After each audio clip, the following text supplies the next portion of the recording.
சொன்னார்கள், எவ்வளவு பெரிய பாவியாக இருந்தாலும் சரி, எவ்வளவு பெரிய குடிகாரனாக இருந்தாலும் சரி, எவ்வளவு பெரிய கொலகாரனாக இருந்தாலும் சரி, விபச்சாரியாக இருந்தாலும் பெருமான் ஸல்லல்லாஹு அலைஹி வஸல்லம் அந்த மனிதனை பார்த்த உடனே அவன் சுவனத்திற்கு போக வேண்டும், அவனை பரிசுத்தப்படுத்த வேண்டும் என்ற நோக்கத்திலே அவர்களின் பார்வை மிக அழகானது, அவர்களின் சொல் மிக அழகானது.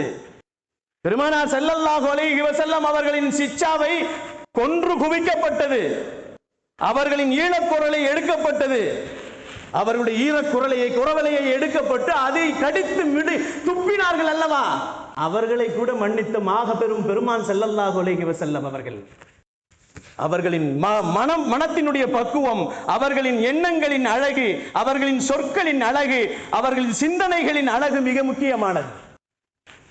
அன்பிற்கினி அவர்களை அல்லாஹுவின் நல்லடியார்களே, அதனால் தான் அல்லாஹு ஜல்ல ஷானஹு தஆலா பெருமானார் ஸல்லல்லாஹு அலைஹி வஸல்லம் ஹபீபுல்லா, அவர்கள் அல்லாஹுவின் ஹபீப்.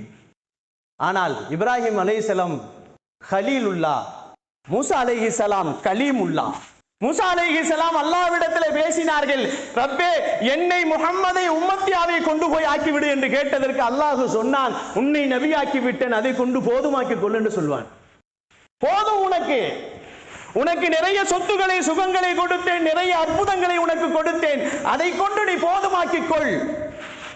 உம்மத்தை முஹம்மதியாவிலே வருவதற்கு நீ பிரியப்படாதே, லா வல்லாஹி உனக்கு கிடைக்காது என்று சொல்லிவிட்டான். மூசா அலைஹிஸ்ஸலாம் எவ்வளவு கேட்டு பார்த்தார்கள், கிடைக்கவில்லை. கண்ணியமானவர்களே, அல்லாஹ்வின் நல்லடியார்களே, கேட்காமலே நமக்கு கிடைத்திருக்கிறார்கள் பெருமான் ஸல்லல்லாஹு அலைஹி வஸல்லம்.